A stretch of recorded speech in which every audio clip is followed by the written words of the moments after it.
Welcome Inside the Eyeball podcast presented by the Shreveport-Bossier City Advocate. As always, Eric Evenson, Director of Communications for the Independence Bowl, Roy Lang, the sports editor for the Shreveport-Bossier City Advocate, joining us here on the podcast. A very great show today. We're excited. We're about a month away from football season, which is crazy to hear, but we're about a month away from football season, so it's almost time to start talking some bowl games. And bowl season will be right around the corner. So joining us today is the executive director of bowl season, Nick Carparelli. Nick, thank you for joining us. It's crazy. Football season's already here. I know it kind of hits you when, or at least hits me when media days start. So how's everything going? It's going great. I'm trying to enjoy my last month of summer. In our roles, we do have a little bit more summer. I was at the ACC Media Day last week and talking to the coaches. Their summer's over. Their camp has started. So at least we have another few weeks and we can gear up for the games on Labor Day weekend. Yeah, I know. It's once, especially Media Day now. I went to Big 12 and the second week of July, and it's just like, man, football season's already here. It's coming. For sure. Can't wait, though. You know what? The start of football season just means we're that much closer to bowl season. So that's what exactly. Hey, by week 6, we'll already have teams starting to get their bowl-bound T-shirts and start looking towards bowl season. That's right. So Nick, thank you for joining us again. Just wanted to start by talking about some of the things that you guys are doing this year. Talk a little bit about some of the exciting, changes or different things that bowl season is implementing this year. You've been in this role for a few years and have done such great things with the organization. So and bring new initiatives and different things each year. So talk a little bit about some of the exciting things that may be coming this year for bowl season. Of course, Eric, as you know, everything we do at bowl season is designed to market and promote the bowl season collectively, as well as each of the individual bowl games. Every bowl game does a great job of marketing and promoting themselves. None better than you guys at the Independence Bowl. But we kind of oversee all 43 of them together. Make sure bowl season is that special time of year, just like all the pro postseasons, just like March Madness. Bowl season's just as important. We're going to continue with all the great initiatives we've instituted in the last few years. Our bowl bound shirt program continues to grow. This will be the 4th year where we provide 125 T-shirts to teams as they get their 6th win and become bowl eligible. And it's really become a great focal point to their celebration in the locker room. Our website continues to grow. We had a 3.5 million page views last year. People going to find all their bowl season information, check out the schedule, what games they're going to watch and when. One of the things we're really excited about this year is we're going to launch the first ever the official bowl season pick'em game.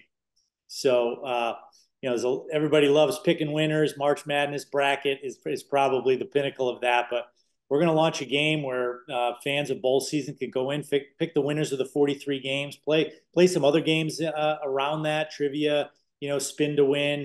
We'll have sponsors involved that'll give out prizes and really try to drive interest in bowl season and all the games collectively, even more so than ever before.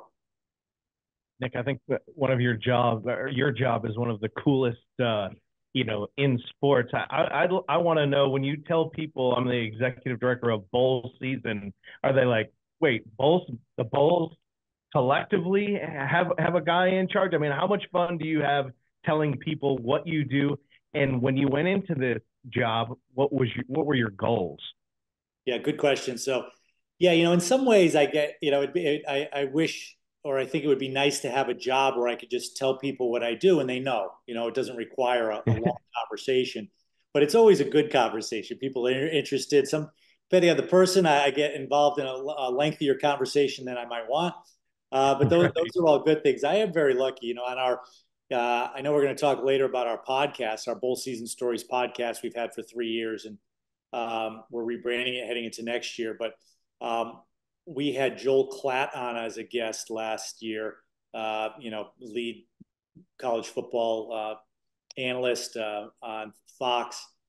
And he said to me, executive director of bowl season, what kind of title is that? That's like being the executive director of ice cream. Like, right. Who got that job like that? So I am very fortunate, and I think I was uniquely qualified for the job. My previous experiences, I was a part of a bowl traveling party when I was on staff at Syracuse and Notre Dame.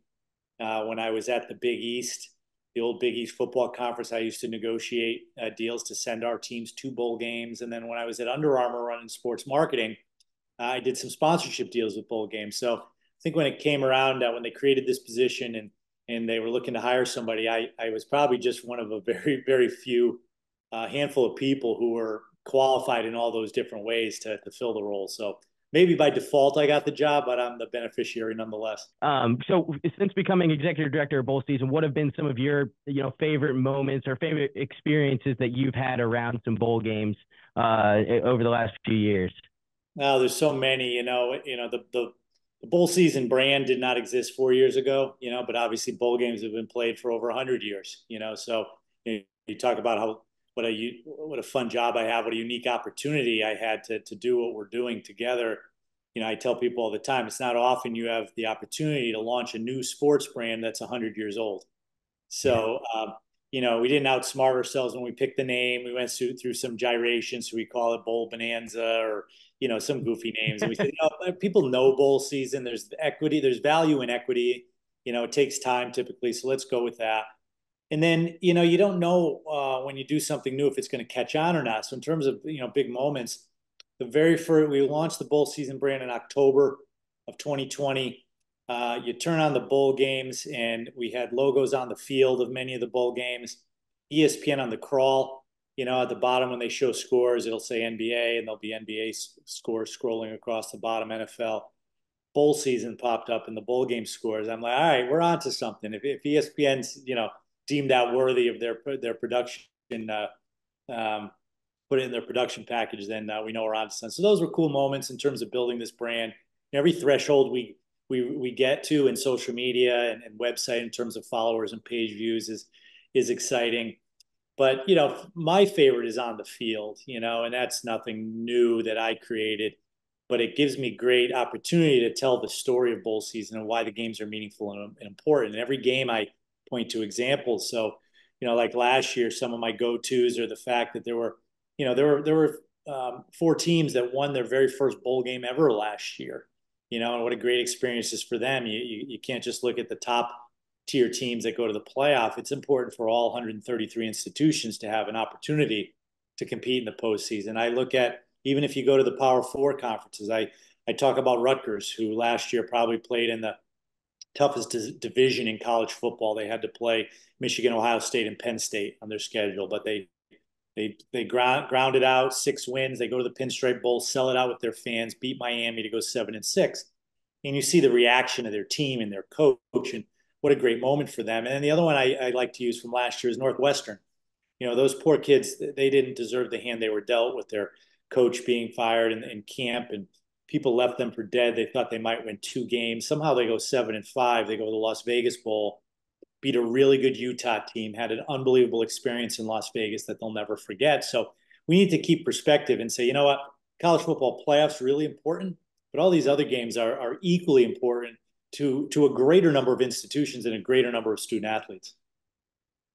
Yeah, that goes to the point I tell people all the time about being a sports writer. Yes, I love covering the Super Bowl, love going to the Masters, but whether you're covering the Super Bowl or the Masters or Houghton Parkway High School here in Shreveport, the stories are the stories. And those stories at Houghton Parkway mean just as much or more sometimes than the stories that come out of the Super Bowl. Sure, they might be more watched at the Super Bowl or more well-read, but the stories are the stories. And I can imagine the great stories in bowl season. Nick, I talked to Holly Rowe. She was in town for our kickoff dinner, the Independence Bowl kickoff dinner a couple weeks ago. And I asked her about the alignment and if she knew where every school was. And it's always a fun question right now, how much studying she had to do. She said she has all the Power 4 and 5, really, if you consider bowl season this year, since the Pac-12 is still going to honor their agreements. She said, I think I have all those. Now, the group of 5 is a little different. Where are you and how did you go about making sure you knew where everybody was? Yeah, I'll be honest with you, and I don't have any hesitation in saying I don't know if I could rattle off every the lineup of every con. I still have my cheat sheet. I'm going, I click open my browser from time to time to have a little cheat sheet when I'm talking to somebody on a Zoom. Um, and the number of FBS programs is growing. Some of the group of five conferences to replace the teams that have left have entertained programs upgrading from the FCS level, and that's a great thing. I think we're going to have 135 FBS institutions last year. We had 130 a couple of years ago, and they're all those new programs are excited. The thing they're most excited about transitioning to the FBS level is playing in bowl games. We saw a big to do with James Madison last year. The fact that the rules say that you cannot, it's a 2-year ramp up period from FCS to FBS, and you can't participate in a bowl game. And they were chomping at the bit to get into bowl games. So I mean that's a good sign. And but to answer your question, I still need a cheat sheet. Yeah, it was weird going to some of these media days with the Big 12 and seeing, Arizona State, Utah, Colorado, at Big 12 media days. Same with Big 10, seeing Oregon, Washington, USC, UCLA over there. It was definitely weird. Nick, some of those challenges obviously affect bowl season with conference realignment, the expanded playoff. What has the process been like of working through those challenges with all the different changes in college football right now, and making sure that bowl season still has that voice and still has, is in the minds of all the decision makers with the college football playoff and the different conferences? What has that process been like of working through that? Yeah, I would have to categorize that process as one of educating people on what the new system is going to look like, how it impacts bowl season. It doesn't impact bowl season as much as people expect. We had 6 bowl games for the last 10 years that were New Year's Six games, right? 12 teams were participating. Only 2 of those games were playoff games. Now we have 6 bowl games that are all playoff games. So it's still 12. Um, all the other bowl games are still getting the same types of teams they had before. It might not be the exact same team, but in terms of the quality of the team, success they had in that given season. And the fact remains, as I mentioned earlier, with 135 institutions, you can't have a postseason system with only 12 opportunities. The NCAA came out with a kind of a guiding principle, and even though the NCAA doesn't oversee postseason college football, it's the same administrators, same decision makers. Their goal was to increase the number of postseason opportunities for student athletes across all sports. So if college football is going to be consistent with that, we need more than just the playoff, right? And the nature of college football, everybody asks me, is the playoff going to continue to expand? Maybe I think we'd be naive to think it might not get to 16 at some point. I honestly, and it's hard to say this in college athletics because nothing should surprise us, but I honestly can't imagine us ever going past 16. If you're at 16, even at 12, if you're in that first round game, you're asking student athletes to play 4 more games. We already have issues with, guys entering the draft and not wanting to play, and 4 games is a lot. 5, I believe, is out of the question. So we're always going to need bowl season. College football needs bowl season, and bowl season needs college football. It's a partnership that's existed for 100 years, and it's going to continue. As the face of bowl season, were you? And this was pretty much how it was always talked about. But do you wish those first round, the actual first round was not home games and they were littered into the bowl season, or do you think this works? Not only do I wish they were, I strongly believe they should be, and that it's a big mistake that they're not.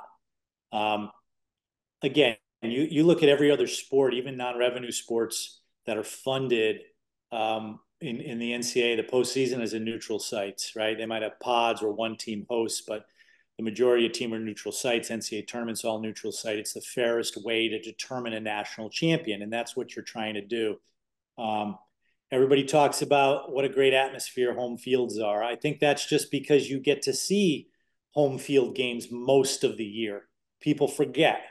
As soon as you get to bowl season and you see that those New Year's Six games where the stadium's full, half one color, half the other. The stadium's always loud. There's no lulls when one team's on offense or defense, right? When one side is getting loud, the other side's quiet, and vice versa. And some of the greatest games in the history of college football have been in bowl games. I think we're going to see teams that maybe are one seed away from hosting, so they have to go on the road. Might not be such a good idea after all when they're put in that position. I think we're going to see games in very suboptimal weather, and people are going to question that decision. I think we're going to see cities host games that are not equipped to in terms of the number of hotel rooms or the fact that there's a big convention in town. You know, when you have a neutral site game, you plan for years in advance and you have the capability of hosting. There's all kinds of things that can go wrong. There's all kinds of things that will go wrong. My hope is that after a year or two of observing how those home field games go, that the powers that be will kind of rethink it and go back to having all the playoff games in bowl games.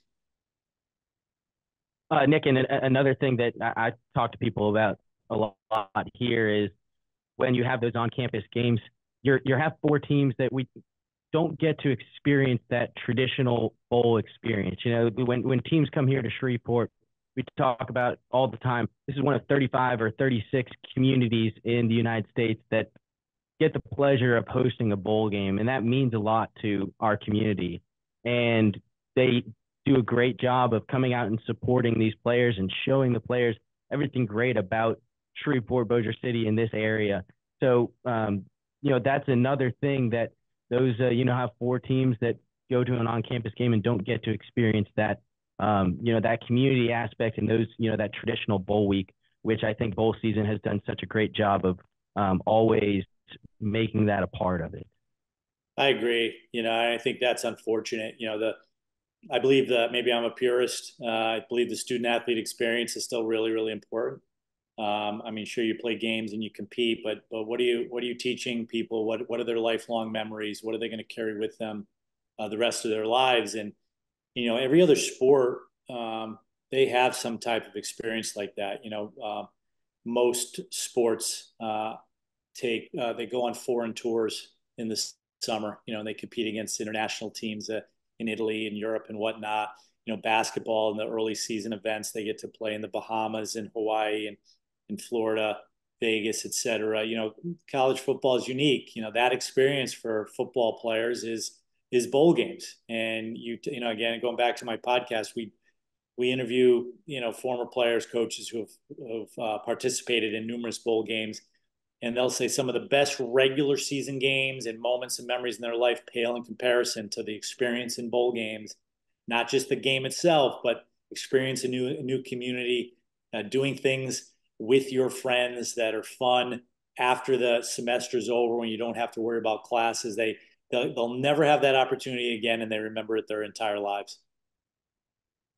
I need you to go back and put your Under Armour hat back on for a little bit and talk about how much the college landscape has changed even since just a few years ago when you worked for Under Armour. You know, you were dealing with teams and brokering, you know, deals like that. Now it's about individuals with the NIL.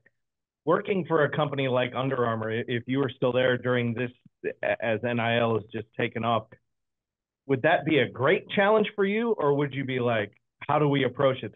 You know, I'm sure you've thought about it, but how has that changed maybe what you did, you know, years ago with that company?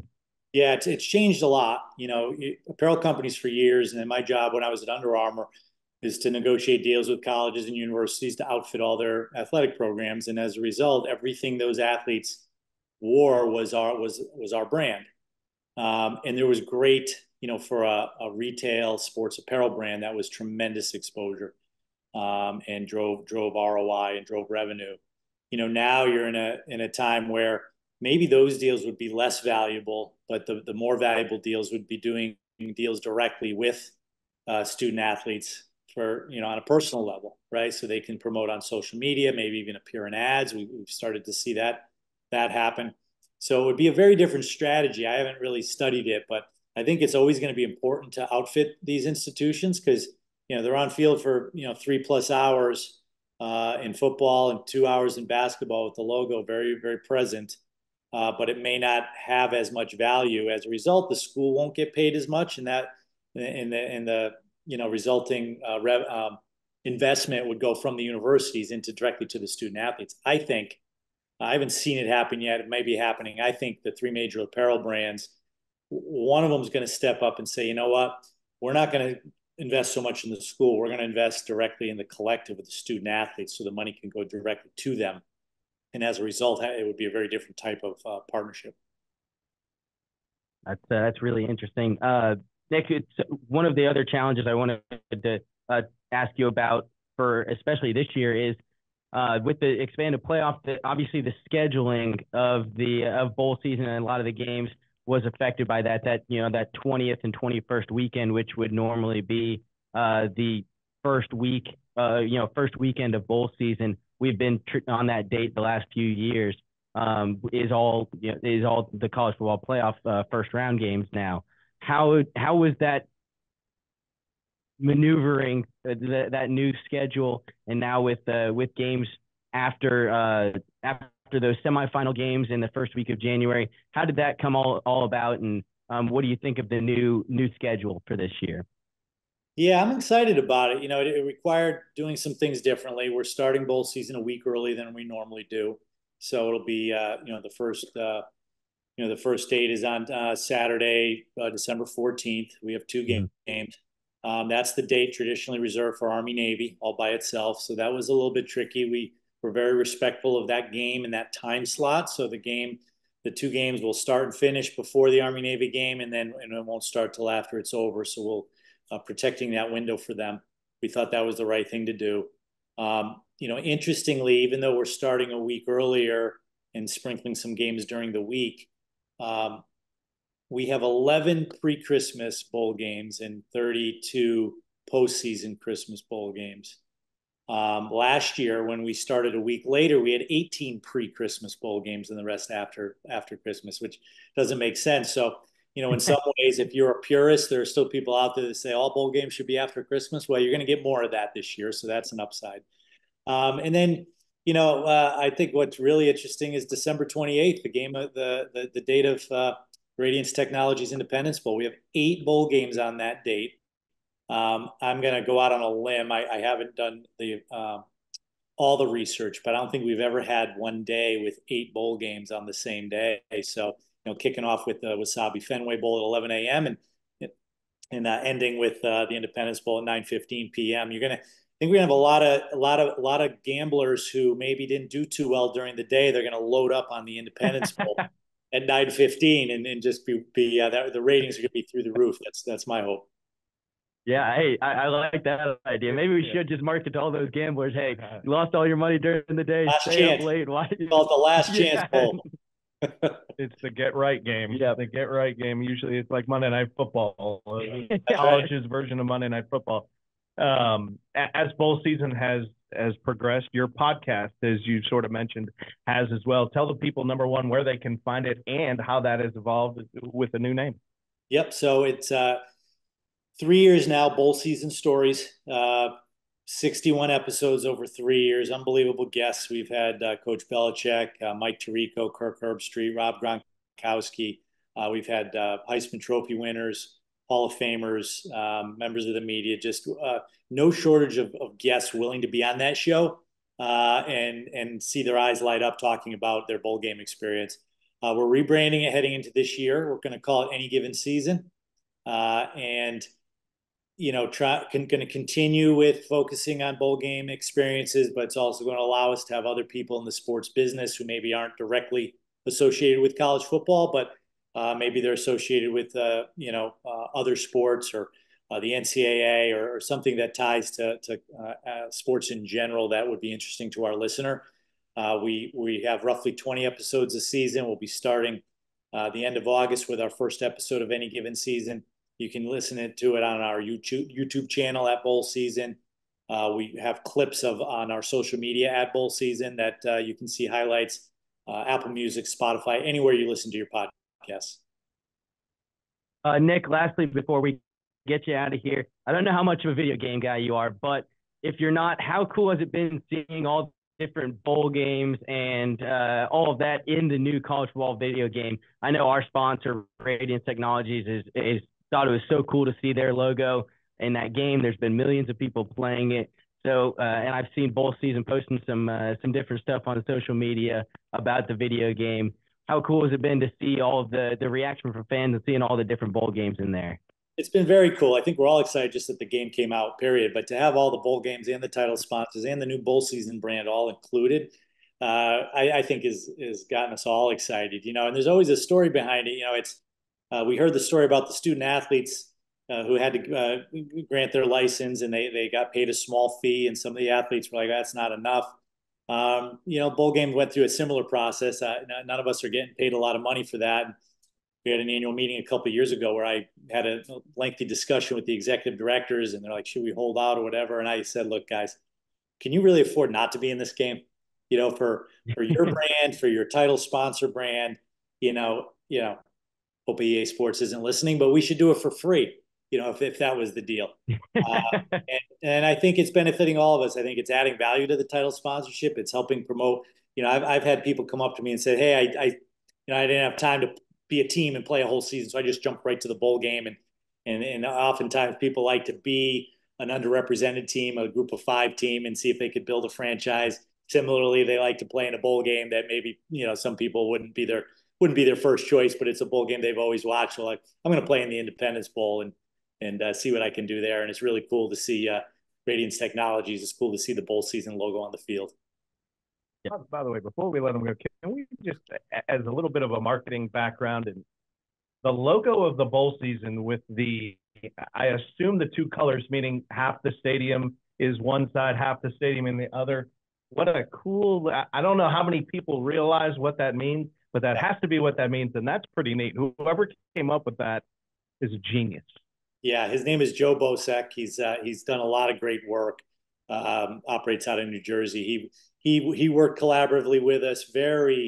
Had great ideas. Really wanted to know what we wanted to get out of it. Really understood who we were. And yeah, it's supposed to look like a stadium with the football in the middle with the different sections. And and some of the the bigger bowl games have that kind of diagonal cut of the fan distribution. Some people think it looks like a ring if you look at the top of a championship ring, a bowl ring. Yeah. We've gotten, it's hard to build brand recognition. As I said earlier, we stole some time value with the name, but the logo, the icon, if you will, is really caught on very quickly. We're very pleased with that. Yeah, I was actually, Roy, I was a part of that the committee. That's right, you were, Eric. I was going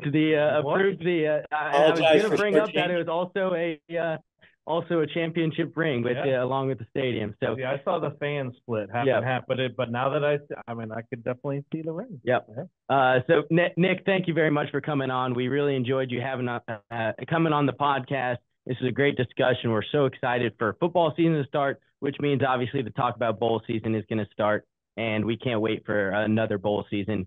I think it just brings so much to college football. The city of Shreveport is so thankful and appreciative to be a part of the celebration of college football that bowl season is. So thank you for coming on. We appreciate it. And Eric, let me just say one last thing. There's 43 bowl games.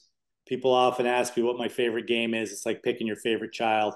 And I really can't do that. But what I can say, every bowl game is unique.